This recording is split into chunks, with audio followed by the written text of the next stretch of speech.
इंदौर शहर के मल्हारगंज क्षेत्र में पदस्थ एसीपी विवेक सिंह चौहान को ग्वालियर में पदस्थ रहने के दौरान डकैतों से मुठभेड़ और उनके एनकाउंटर के बाद मिलने वाले राष्ट्रपति वीरता पुरस्कार के लिए 21 साल का इंतजार करना पड़ा, जहां जबलपुर हाईकोर्ट के आदेश के बाद उन्हें राष्ट्रपति पुरस्कार दिए जाने के आदेश जारी किए गए हैं। दरअसल 21 साल पहले 2003 में डकैतों से मुठभेड़ करने पर तत्कालीन उप निरीक्षक और इंदौर के मल्हारगंज इलाके में पदस्थ एसीपी विवेक सिंह चौहान को राष्ट्रपति के वीरता पदक दिए जाने की अनुशंसा केंद्र सरकार से की गई थी, जहां अवार्ड न मिलने के बाद चौहान ने हक का मेडल हासिल करने के लिए हाईकोर्ट का रुख किया था। हाईकोर्ट ने अपने आदेश में सरकार को निर्देश दिया कि 1 माह में पुलिस ऑफिसर को राष्ट्रपति का वीरता पदक प्रदान किया जाए।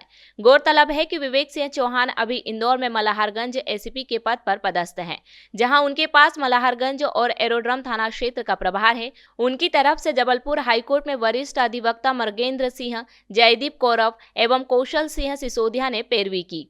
चौहान के वकील मृगेंद्र सिंह ने बताया कि 24 जून 2003 को ग्वालियर जिले के घाटी गांव थाना क्षेत्र अंतर्गत डांडा खिड़क के जंगल में विवेक सिंह चौहान की डकैतों से मुठभेड़ हुई थी और विवेक सिंह ने डकैतों को खदेड़ा था तथा अकेले अपने साथी होमगार्ड के साथ 2 डकैतों को मार गिराया था। वे भी गंभीर रूप से घायल हो गए थे। उनके साहस को देखते हुए राज्य सरकार द्वारा राष्ट्रपति पुलिस पदक की अनुशंसा की गई थी। राज्य सरकार के अनुशंसा के बावजूद केंद्र ने कोई निर्णय नहीं लिया तो सिंह ने हाईकोर्ट का रुख किया, जहां माननीय हाईकोर्ट ने विवेक सिंह चौहान के पक्ष में फैसला सुनाते हुए 1 महीने में वीरता पुरस्कार दिए जाने के आदेश जारी किए हैं।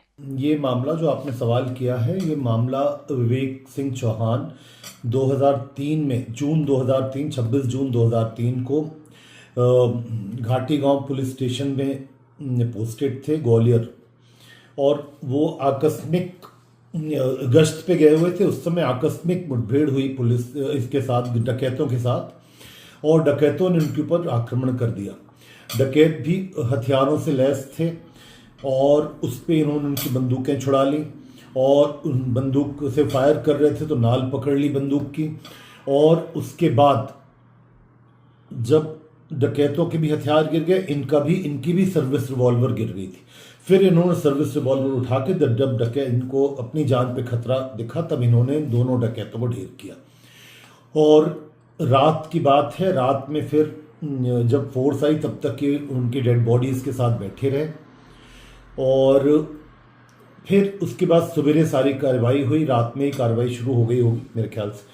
तो उसके बाद इनका दोनों चीज़ें, आउट ऑफ टर्न प्रमोशन और gallantry award of the president,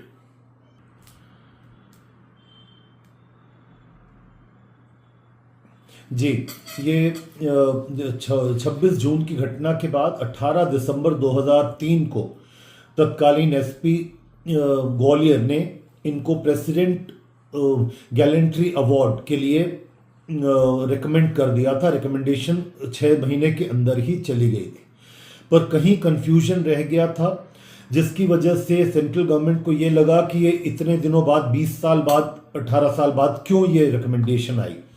तो उस बात को स्टेट गवर्नमेंट ने क्लैरिफाई किया था भी पिछली डेट पे, क्या डेट थी, 9 जून को स्टेट गवर्नमेंट ने अपना रिप्लाई फाइल करके पेश किया और उन्होंने बताया कि हमने 6 महीने के अंदर ही रिकमेंडेशन भेज दी थी।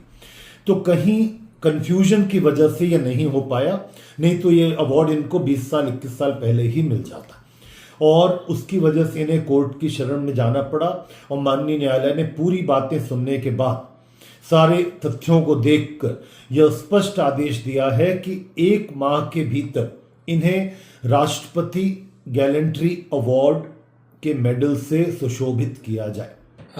ये मेरे लिए बड़ा गर्व का विषय है कि मेरे कर्तव्य को मेरे वरिष्ठ अधिकारियों, विभाग, माननीय उच्च न्यायालय द्वारा जो है पहचान की गई है और मैं इसके लिए सभी का बहुत धन्यवाद ज्ञापित करता हूँ।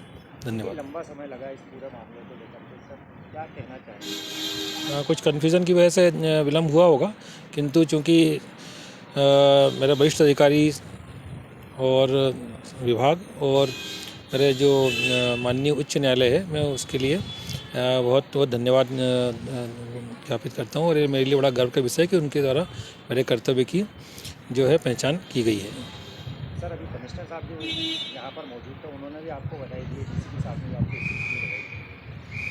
ये सब वरिष्ठ अधिकारियों के लिए मेरे लिए बड़ा वो हर्ष का और गर्व का विषय है कि जो सभी लोग मुझे मेरे कर्तव्य के प्रति अच्छे कार्य के लिए बधाई दिए।